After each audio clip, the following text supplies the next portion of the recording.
It's the Ron and Don Show live from the Les Schwab Studios. They heard your plea. Now you got three episodes of the Ron and Don Show every Wednesday, Thursday, and Friday, only on the Ron and Don Radio Network. And thanks to Les Schwab, here comes episode number 34. Hey you guys, are you ready for the best show in the Pacific Northwest? Here's my dad to his boyfriend and friend. All right, look out now. Here we come. It's the Ron and Don Show, only on the Ron and Don Radio Network. And, of course, this is episode number 34. Get out there and love on us. Give us some love for episode 34, because when you do that, it makes a big difference as far as the algorithm of the show, right? It absolutely does. If you go to iTunes and you give us a star rating, put a comment in there, that really helps. Even if you're on Spotify, Google Play, any of the other podcast services, give us a rating. It gets the algorithm out. And then the biggest thing you could do is just share the episode on your socials, and that helps us get the word out for the Ron Don. So here we go. Happy Thanksgiving to everyone. And I think we finally got done eating the carved turkey.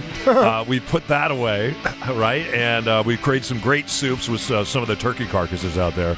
And now here we go. We're rolling right into the big holiday season where we're sitting around and we're wondering, okay, let's go do some Christmas shopping or some Shaka Khan shopping or some Kwanzaa shopping. Whatever it is that you shop for, this is the time of year when normally go out and do this. And I have people that come up to me all the time and they say, you know what, I'm thinking about buying a piece of gear that I'm going to use at home because I want to get out of bed in the new year in 2020, and I want to exercise, but I actually want to buy a piece of gear that I'm actually going to use, and it's not a piece of gear where I'm going to take it and use it to basically dry laundry. So people ask me about this, and there is a particular piece of gear that I love. It's called a Peloton bike, and the Peloton bike is a bike that I started teaching spin classes on probably 20 years ago.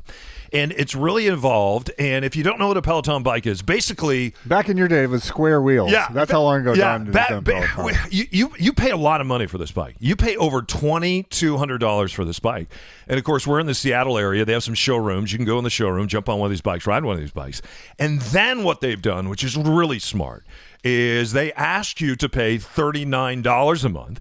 And if you pay $39 a month, the cool thing is when you get up in the morning, even though you might be by yourself in your house, your apartment, when you jump on the bike, you're not alone because you can join live classes from all over the world. And you can also, if you have a particular instructor that you really like, there's an instructor by the name of Robin. We should point out that there's a screen built in, like an iPad-sized screen that's built into the handlebars. And it's connected to Wi-Fi. So that's the important thing that Don left out. When this bike first came out, it was for Tour de France enthusiasts because the word Peloton is what the group of riders behind the leaders is called a Peloton. And so they made these bikes for people that wanted to do long-distance riding or riding when you'd go 100 miles. That's what the Peloton started out at, and it's evolved into this home fitness craze.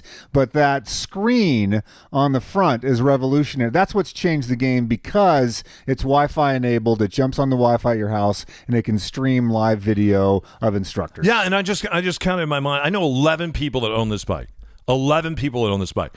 Out of the 11 people that own this bike, I know that 9 of these people that have owned this bike for over a year actually really use this bike. And the game changer is when you jump on, you can jump on with somebody else and you can ride side by side with somebody that's in Iowa or New York City or Los Angeles, wherever it is. And if you miss the live classes, you can jump on and you can ride to a tape class. So for instance, let's say that you're a shift worker and you get home at 5 o'clock in the morning and you want to work out before you go to bed, tire yourself out a little bit. You can jump on one of these Peloton bikes. I love the Peloton bike. People say $2,200 for a stationary bike. It seems overpriced. It's overpriced if you don't end up using this. And that's what happens with most gym equipment. You don't end up using it. Anyway, there's a commercial out right now. Have you seen the 30-second I have seen the commercial, yes. There's incredible backlash about the Peloton commercial. And in fact, Peloton thought that their stock would soar by 10, 15, 20% this holiday season, which it did before this commercial came out on November 4th. The ad comes out. It's a 30-second commercial, and people are just ticked off about it. It features a fit woman, this is according to NBC, who's a gifted Peloton stationary, she's gifted a Peloton stationary bike by her husband. The commercial is set to the song She's So High, and it shows the woman video documenting her year with the bike as she evolves from seemingly terrified to mounting the bike, to surprised that she's using it, to thrilled that she squeezed on this bike at 6 a.m. in the morning, and she says it's totally worth it. Then at the end of the ad, titled The Gift That Gives Back, she watches her self-recordings with her husband, and at the end remarks, quote, "I didn't realize how much this would change me," unquote. Now, Twitter is enraged. The Twitter users, they drag the commercial. They call it, they say it's creepy, it's disturbing, it's cringeworthy. Some of them say it's sexist, it's classless. And as a result of this, Peloton has come out today because now their stock has died by 10%. Right. And they are saying, hey, look, we think the commercial has been misinterpreted. What is your take on the commercial? Well, the Twitter people have a point, because when she shows up and first off, the boyfriend or the husband, it doesn't really say if they're married or not, gifts this exercise equipment to a woman when she walks through the door. She's already fit. By American standards, when you look at this woman, she's 115 pounds maybe, she's a model, obviously, because it's a television commercial. And so when you look at her, you don't think, oh, what an unfit person. You're like, oh, wow, I would aspire to look like her. The before picture, most people would be very happy to look like the before picture. Then... And I think if you've seen any workout videos in your life, the journey is the transformation. You're supposed to go from before to after. And so the before and after for her, and this is the criticism and the meme that happened on Twitter, is she goes from 116 pounds to 113 pounds over the course of this imaginary year of her taking selfies on the bike. And it's like, I didn't know what the difference. So people are going, what's the difference? You went from a fit model to a more fit model? Like, I don't know. And then, like, why is the guy giving the exercise equipment to the girl? How come, like, that's sort of sexist? So you're married to a super hot, a model-esque person, and you need her to work out more? You need her to be more physically fit so she can be even a hotter version? So that's what the most people are interpreting it as. I don't think that's what Peloton means by the change, but that's what people read it. And I think that's a fair critique. No, and here's the thing. Here's where it's not fair. I can show you people that are skinny as a rail, or I can show you people that look very fit, and on the inside is a bunch of rot. Just because you're slender doesn't mean that you're fit. That's fair. And one of the reasons why, for instance, that I will jump on a spin bike, or I'm interested in maybe a Peloton bike, or I will go trail running with friends, or I will go lift, so whatever it is, it has nothing to do with the way I look. It has everything to do with the way that I feel. And I think that is the message that Peloton was trying to get across. If you've ever taken one of these classes, if you've seen the people that teach these classes, it's not about how you look. It is not. If you're part of the Peloton army, it is about how you feel. It is about taking control of your life. How did you read it? It is about taking control of your blood pressure. And it's about, I think it is so shallow to look at her and say, you know what? She's a beautiful model. She doesn't need to work out. That, to me, when Twitter erupted at that, I erupted back at Twitter and I said, I've been teaching fitness classes for 20 years. There are so many different reasons that people will come into a fitness class. And sometimes it's a sense of community. Sometimes it's a sense of starting over. Sometimes you have gone through a major life event and you don't feel good about yourself. And those positive endorphins that are released when you jump on a bike like this, it's something that money can't buy. It's something that alcohol can't buy. It's something that drugs can't buy. When you jump on that bike and you feel that sense of accomplishment at 6 a.m. in the morning. Do you think, though, that they should have been more, Peloton should have been more aware of when you're advertising a piece of exercise gear and you say that you changed, they could have done better on the messaging? It's worse. I think it's worse if somebody comes in and they're 160 pounds, and I feel very strongly about this. You're 160 pounds, and then we see you a year later on your journey, and now you're 116 pounds. That bothers me right there, because the way that some of us are built, especially for women, you're 160 pounds, And you are beautiful at 160 pounds. You are worthy of love at 160 pounds. You are worthy to go on this Peloton journey with the rest of us at 160 pounds. I think if it's a husband sitting there or a boyfriend sitting there or a wife sitting there and gifting it to their husband and saying, hey, you're 160 and now we see you a year later and you're 113, now you're more acceptable to me, that is a worse message right there, Ron. That's a worse message. Saying, Peloton, I think, could have done a better job with the messaging of saying this isn't only about appearance. Maybe the journey for her was a mental journey, but she didn't say that. You know what? It's a 30-second commercial, and at the end of the day, Twitter rips apart everything that's good. Peloton is good. $39 a month is a lot of money, plus a $2,000 bike. But if you're going to use this thing, it will change you from the inside out. And so I fully endorse Peloton here.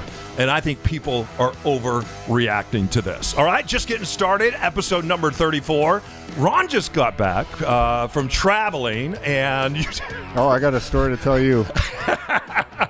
Where did you go? I went to Shanghai, China. You just got back. My son is upstairs. He's thrilled because you brought him some gifts back, right? I did, yes. Yeah, so we'll talk about that. We'll talk about your trip. And also, we're going to talk about the Ron and Don Show. Now, 3 times a week. They heard your plea. Now you got 3. Thanks to Les Schwab. And thanks to everybody that's been walking into their 85 locations throughout Western Washington. We are getting ready for the Les Schwab Toy Drive. We'll tell more about that this week. It's the Ron and Don Show, only on the Ron and Don Radio Network.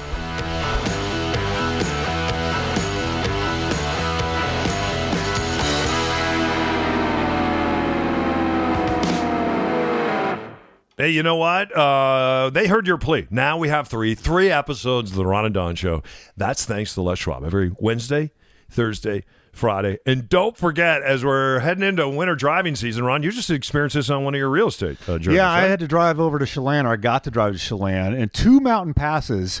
If it had been snowing and icy, I would have been in trouble. So do what I'm going to do. Stop by Les Schwab when you see him. Tell him you're part of the Ron and Don Nation. Have him check it out. Say, is my rig ready for the cold winter months? And they're going to do a check for you. Make sure everything is ready. And especially if you know you're going to be going over the pass, if you know you're going to go up and be going snowing or snowboarding this year, go to Les Schwab. Get winter ready at Les Schwab. You can find a location near you at leschwab.com/Ron and Don. Yeah, and while you stop in at Les Schwab Tire Center, do this too. Bring some food with you. A lot of times during the holidays, we're looking to help people, but we don't know how. They have it figured out at Les Schwab. They know there's 23 million Americans that go to bed every night, including 11 million children. They go to bed hungry, and so that's one of the reasons Les Schwab is teamed up. That's right. It's Drive Out Hunger and Les Schwab. They have teamed up to help make sure that every child and every adult that lives in Western Washington, that they go to bed on a full stomach. Just go to leschwab.com/Ron and Don. That's leschwab.com/Ron and Don to see how you can be a part of something bigger than yourself. Les Schwab, let's say it together. Doing the right thing, it matters. Don't go anywhere unless you want to. It's the Ron and Don Show, starring Ron and Don, and sometimes me at ronanddon.com.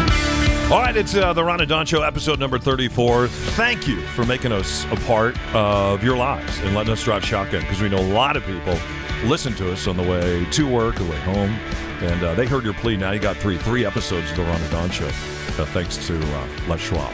Hey, Ron just got back from China, and I know that you had a great trip there. You brought back some cool stuff for my son.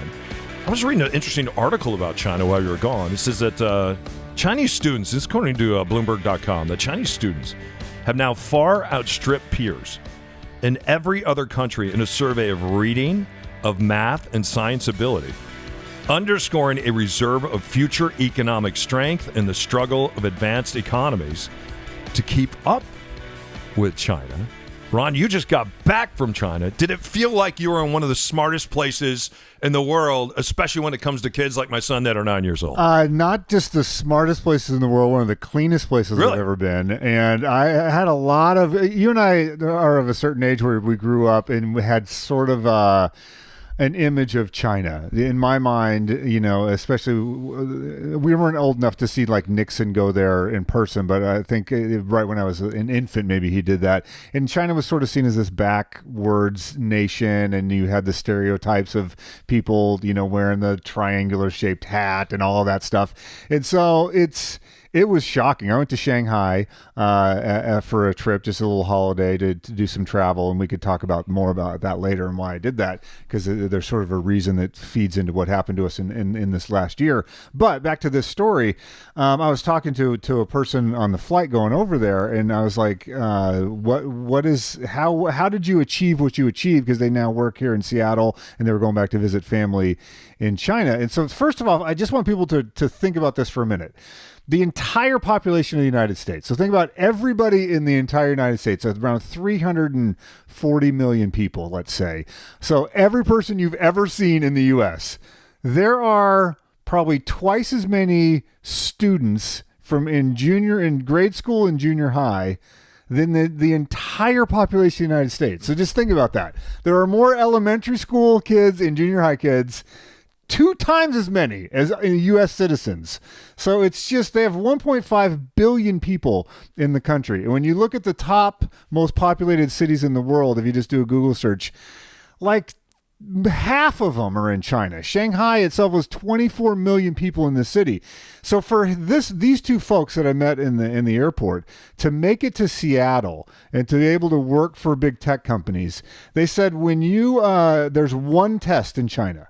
And so it doesn't matter if you're the poorest kid from a village, doesn't matter if your parents are well off, anywhere in the country, they don't care about extracurricular activities. They don't care whether you were in the National Honor Society, whether you played on the soccer team. None of that matters. You take one test. And you can take it multiple times, but you have one chance when you're, I think, going out of high school. If you're in the top 10% of that test, then you go to the best university. And then if you become the top 10% of that university, you get hired by someone like Amazon or Microsoft or someone here in the United States. So when you think about the number of people that is, so again, it's hard to scale this, and I'm going to do math off the top of my head. If you have, let's just call it a billion people. It's not a billion, I realize that, but for the sake of math. So if you have top 10, so 100 million students. 100, so a third of the population of the United States. That's the top 10% of these people. And then you take another one of those, so 10% of that. That is the elite of the elite. So you think of Harvard, Stanford, MIT, Caltech, all of those schools that we place in the top 10% of the United States student body.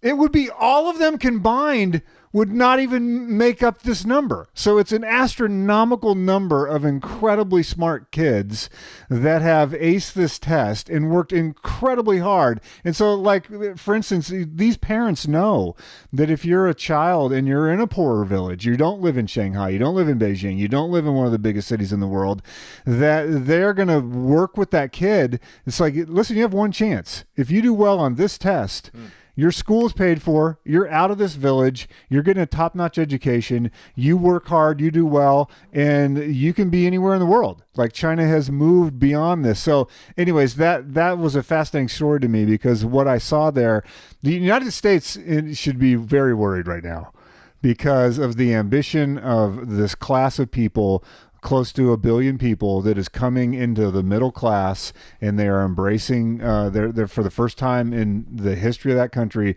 being able to buy consumer goods, buy a vehicle, live in a big city, work in a modern job, like all of these things. It's 1 billion people. Start to own real estate. Start to own a little bit of real estate. Yeah. Start to have a living wage. Start to have disposable income. Because a lot of that money for real estate from China comes over here. It is 1 billion people. Yeah. And the thing that I thought about a lot when I was over there is, you and I have done stories over the years all the time about, well, nobody will pick apples in Washington.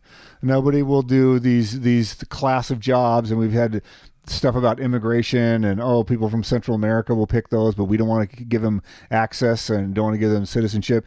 China does not have that mentality, man. Imagine a lake like the size of Lake Union. They have workers, and this blew me away when it finally dawned on me. They skim that lake every day. So I was up really early because the time changes, so I'd be out walking around. There are these guys in these little boats on like Lake Union with a pool skimmer. Wow. They're skimming. I was like, what's going on? Yeah. And then there's an army of people sweeping the sidewalks every day. There's not a leaf on the ground. You go to a park like Lincoln Park. The leaves are all swept. Yeah. Every day. Every trail, every alley, the leaves are swept. It's incredible. So, anyways, the United States should be very, very concerned. What were some of your biggest takeaways? And then talk a little bit about why you decided to go. Well, some of my biggest takeaways are what we just discussed. That set politics aside, us dinking around with a tariff here or there. Boy, the China can just do things that the United States can't do, and I want to put a giant asterisk after this. What I'm about to say, I understand it's in a lot of ways an authoritarian country. It's a socialist country. There are a lot of human rights violations. I get all that. I've been reading up all the stuff with Hong Kong and the democratic elections, and I understand that there are many concerns that we would have as Western people looking at this. However, they're so nimble in terms of like Shanghai 30 years ago, the government said we needed this to be a modern city. So in 30 years, they made it a city of 25 million people. It's like, we need a metro. All right, everybody get out. We're putting a metro in. People don't protest. And maybe they should. They should. Yeah. And so I'm just saying that the way, how nimble they can be should be alarming to Americans. Do you think that looks so attractive to you because you come back to Seattle and you just see the tents and you see the Derrick Car? I'm not saying it's attractive. My mom was just here visiting. God bless Virginia. She just turned 77.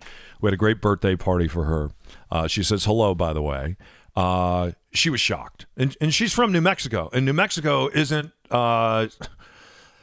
There's not a ton of money or Fortune 500 companies. In fact, there's no Fortune 500 companies in New Mexico. And there's a lot of people that live below the poverty line. She came here. She was shocked. She hadn't been to Seattle in a number of years. She was shocked by what she saw and the way that we're allowing people to live throughout her city. So is that a reflection? You're looking at Seattle. You're looking at the tents, the derelict RVs, the heroin, and then you go to China and you're like, wow. There aren't tents everywhere in every park. My kid could actually play soccer if he wanted to. Yeah, I mean, that's part of it. But and again, I understand all the human rights stuff, but the swiftness, what they can... I'll give you a great example. So we've all heard about all the smog and like air quality and all that stuff in these giant cities. Well, for like Shanghai, they just decided within the last 10 years, it's like, okay, we have a huge smog problem. One of the big things is a lot of people ride these scooters, these 2-stroke engines. So they said, all right, we're going electric scooters. Everybody's electric scooter. We're talking millions of people. You no longer can have a 2-stroke engine. Everybody's electric. So it was like, okay, like they just did it. They can just do that. And so you would be around everybody's on an electric scooter. They're like, okay, all the buses are going to be electric. And so they just have the ability, because they can take that stuff and just make it happen. They can, and again, I understand that there's a balance to all this stuff. Sure there is. But the United States, where it takes 7 years to like put in a bike lane. Over there, they can just go, everybody's electric scooters. We're done with that. This is what we're doing. Yeah. Everybody get on board. And that was interesting to see. And again, to do the disclaimer for the third time, I know you're going to email me. What about the human rights? I understand all that. I'm just saying, in terms of productivity, in terms of ambition of a vastly larger population, that they all want their kids to get a better education. They all want their kids to do better than they did. They have the same ambitions the United States did maybe 75, 80 years ago, but now they have the technology to back that up. It's pretty remarkable. I do have a story, if we have time, maybe in one next segment. I have a situation. Oh, you do? I think you might get What's a the kick situation concern? The situation involves me doing a little Black Friday shopping. Oh. At the fake market. Oh. and they're very proud of the fakes, but I had a situation happen. All right, let's come back talk about that. We're back in 30 seconds. They heard your plea. Now you got three episodes of the Ron and Don Show. Thanks to Les Schwab. Stop by one of their locations. You walk inside, and you're like, hey, I was just out doing some holiday shopping. Could you take my rig, throw it up? Could you take a look at the wheels, take a look at the tires, take a look at the battery. They'll do that, and they do that all for free, not like the other guys who charge you a couple $100. So stop by Les Schwab Tire Center this holiday season. Ron and Don, only on the Ron and Don Radio Network. Episode number 34, y'all. All right, Brett Clark is here. We have a great partnership with Les Schwab, and doing the right thing really does matter as we head into the holidays. Brett, you and I were just talking off mic a little bit. Les Schwab now has their own tire line, and your wife and I, we both have these on our trucks or cars. What is the tire line? Because I know you're a tire salesman, but we were just, again, talking about this, and you're like, man, even if I wasn't a tire salesman, these might be the greatest tires ever, thanks to Les Schwab. Yeah, absolutely. It's our own brand, and that tire brand is called Mazama. We have them in two different styles. We have them in the passenger car tire, which is the Reputation. You have them in the light truck tire, which is the Open Range. And these tires have been absolutely phenomenal tires. Like I was bragging just a minute ago. I didn't. I typically I sell tires, obviously. And I drive on a lot of them. And when I put these Reputations on my wife's vehicle, they are just absolutely the most amazing tires. I was just telling you that typically I put snow tires on in the winter, but I think this year we're just going to try to run the Reputations all the way through, just because it's been a great driving tire, and we got a set stuck on your truck, and hopefully they're doing well for you. Because we've had nothing but great reviews about this. Changes of performance. Used to be with my old tires, because I have a rear-wheel drive 4Runner. I would have to put it in 4 high with the other tires on it to slide around, and not with these new tires. They really are fantastic. How can people find out more about these new Les Schwab tires? Well, of course, we want you to stop into our Les Schwab Tire Centers. We've got 85 Western Washington locations, or you can go to leschwab.com, and we'll have a bunch of information for you on that as well. leschwab.com, 85 locations to serve you. Les Schwab. Let's say it together. Doing the right thing, it matters.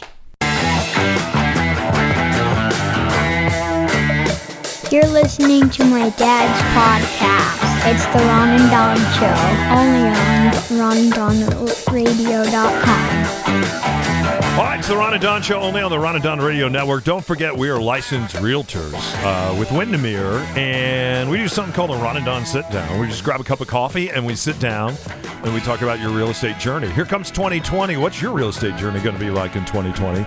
And maybe you're a month out, maybe you're 6 months out, a year out, 18 months out. Doesn't matter. Let's sit down, do a Ron and Don Sit Down with Ron and myself. I'll make some coffee, and we'll do it at our Windermere offices over on South Lake Union. And let's just get to know each other and find out where you're at and see if we can help you on that journey. Hey, if you want to get in touch with Ron at windermere.com, real easy, and Don O'Neill at windermere.com. Everything is at ronanddon.com. Ron, you're traveling a little bit. A lot of people traveling this holiday season. My mom just traveled here to come see us. My son got to play his trumpet for her. Oh, nice. And she was overly impressed. He's a good trumpet player.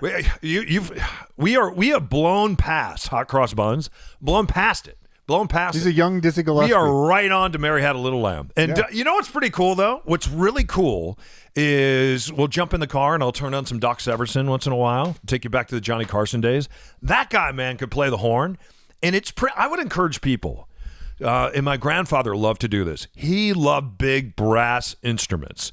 And the ability for people to play their big brass instruments in a lot of ways has gone away. We lived in New Orleans. We would go down the street, you see kids down there, 9, 10, 11 years old, playing their brass instruments because they're not old enough to play them in bars yet. That's what Louis Armstrong used to do.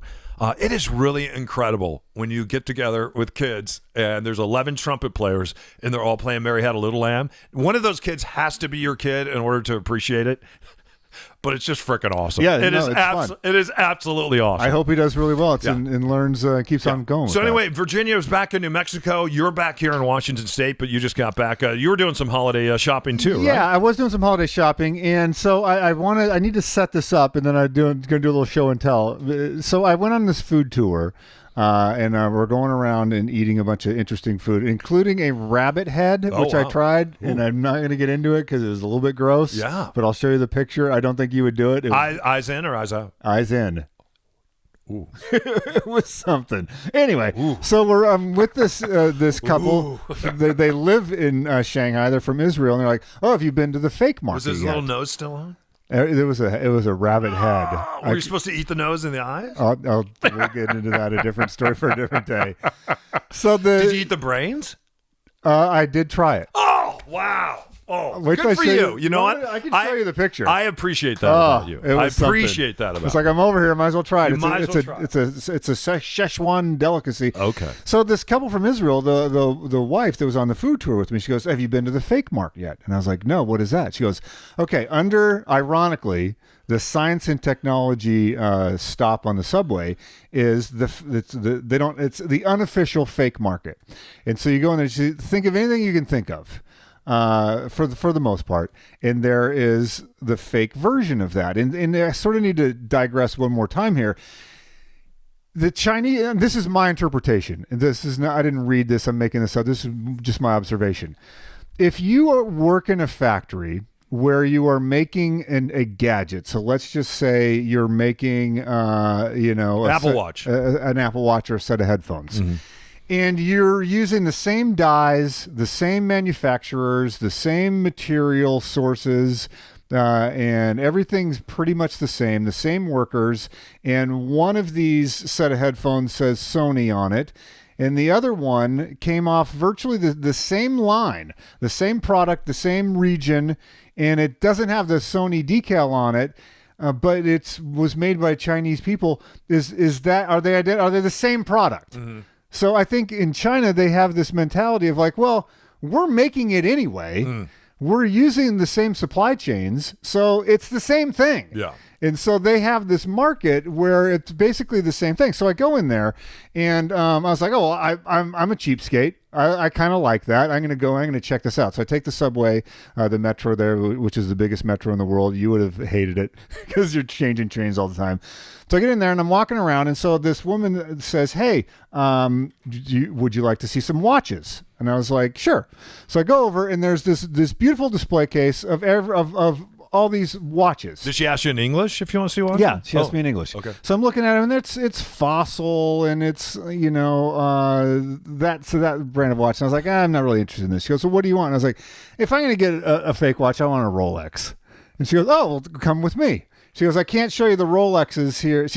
This is broken English. She goes, "I can't show you them here. We gotta go to this secret place to see the Rolexes." And I'm like, and I have to say, China, it's the safest place you're ever going to be. You're not going to get jumped. There's nothing like that's going to happen. It's super, super safe. Like, I wasn't worried about this at all. So we walk down this hallway. We go up these stairs. It starts getting a little sketchy. We leave the subway station. Then we go up the stairs, and now we're on the outside of the subway station. She motions to a compatriot across the way who pulls a duffel bag out of a bush. Comes back over to the deal, opens it up, and she starts showing me Rolexes. Oh, wow, that's awesome. And so I'm not a watch expert, but I've watched a couple of videos on them. Sure. And I'm going to hand you this watch. Okay.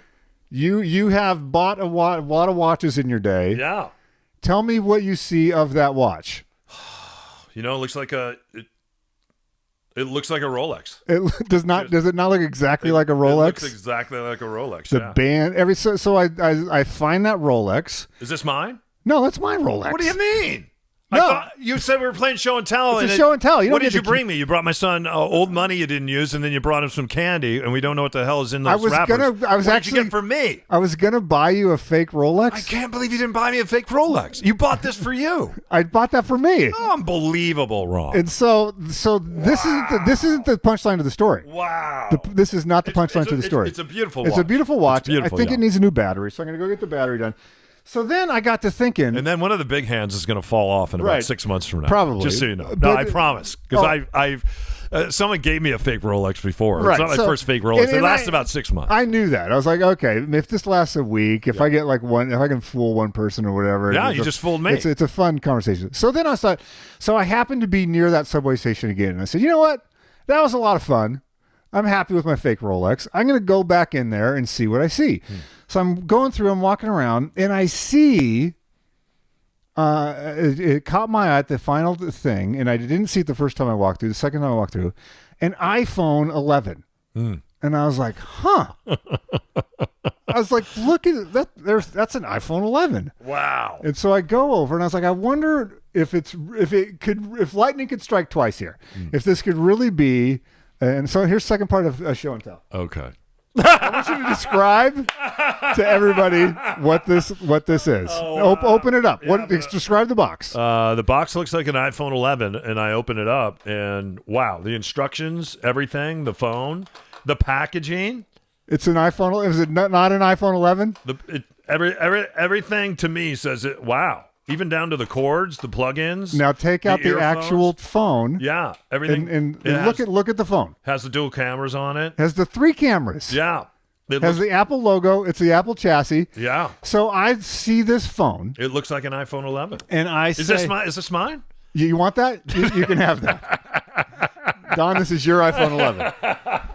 So I was like, I'd rather have the Rolex watch. I said, so turn it on. Mm-hmm. And so, because I was like, okay, you could probably do it. So we turn it on. Oh, wow. And it looks exactly like an iPhone 11, right? Look at that, Gunner. And so I go through it, and it boots up when I'm standing at the Fake Mart. Yeah. And the guy's explaining to me there's different types of fake. There's 5-level fake, and there's a 4-level fake, and there's all these different fakes. And so he's like, this is a 5-level fake. And so I start. What does 5-level fake mean? That's the best fake you can get. Oh, okay. You want to be a 5-level fake. Want to be 5-level. And so, from what I can understand, between my. So they're really open about if something's pirated or faked, or they're open. Yeah, absolutely. Okay.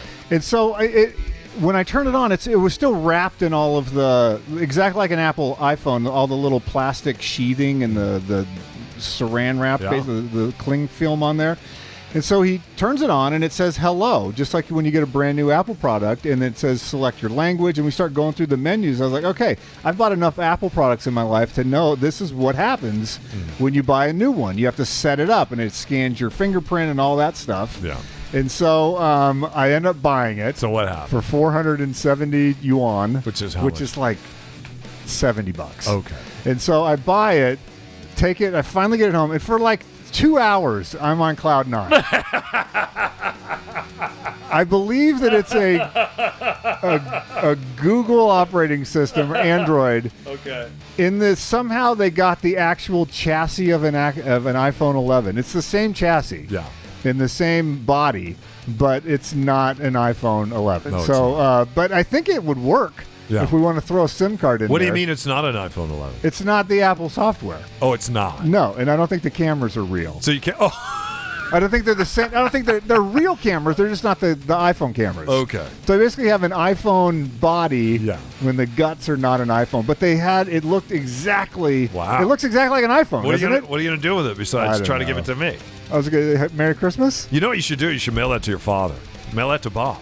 Oh, he'd probably love it. Yeah. And then you should give that to somebody this holiday season and just see if they can figure it out. I'm sure they can figure it out. It doesn't take that long. I don't know. I look at both those. I look at the watch and I look at the iPhone, and you would never know. You would absolutely never know. So anyway, so you're gonna keep the watch and.